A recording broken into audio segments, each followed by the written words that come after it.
À Kinshasa, l'adhésion de la RDC à la zone de libre-échange continentale africaine, la ZLECAf, n'est pas du goût de tout le monde. Si certains l'abordent comme une opportunité d'ouverture pour le pays, les petits producteurs y voient surtout une menace.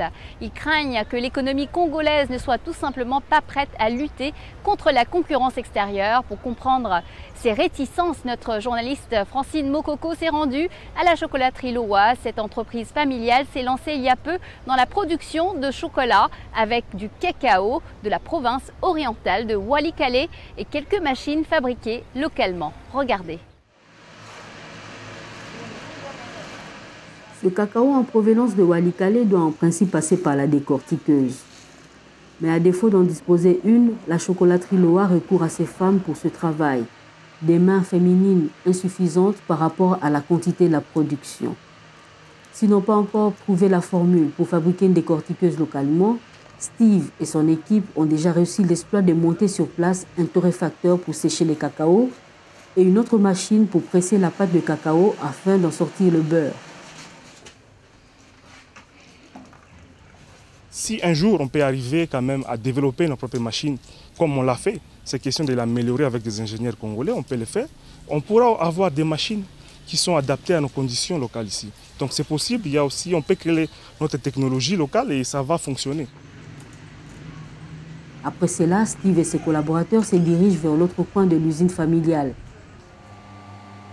Dans ces pièces juste à poser, le cacao suit son processus de transformation.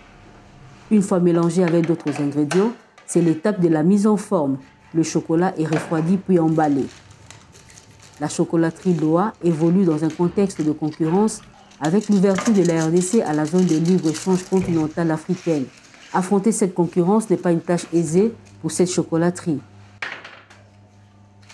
Pour le moment, la quantité n'est pas grande, donc on peut estimer dans les plus de 200 kg par mois de chocolat. C'est ce que nous produisons. Vraiment, on doit travailler dur, on doit s'y mettre au travail et le libre-échange sera bénéfique pour nous si on a des industries. On commence à exporter des produits manufacturés, donc des produits finis. Mais si on reste comme ça sera toujours produits importés et matières premières exportées.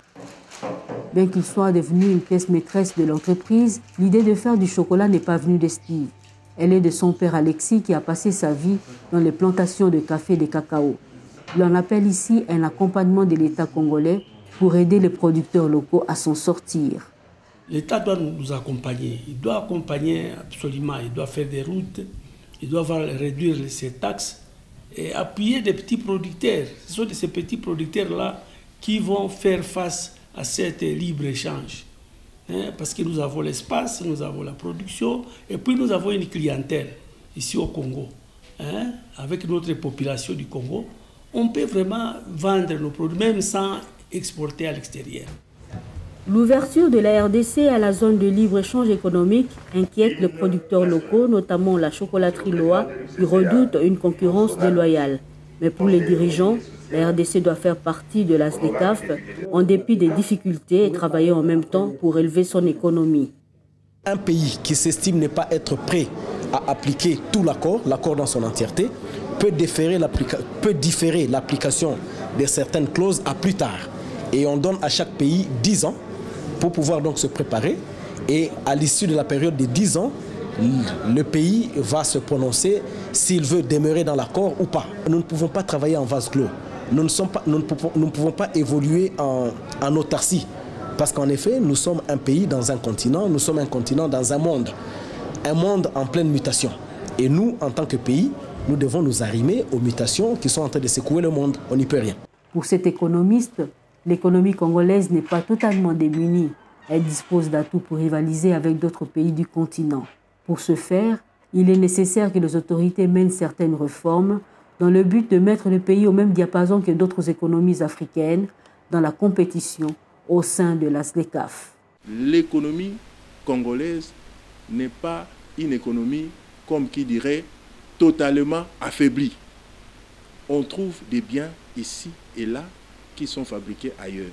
Il suffit seulement que les autorités puissent aussi rencontrer le besoin de cette économie-là, notamment les aspects budgétaires. Il faut budgétiser l'action. Comme je venais de le dire, il y a plusieurs aspects où on doit vite fait réunir. Sinon, un contre tous, les conséquences sont beaucoup plus drastiques que lorsque on ne s'y adhère pas. Une chose est sûre, avec cette entrée de la RDC à la ZLECAf, c'est un parcours de combattant qui pourrait s'annoncer pour les producteurs congolais.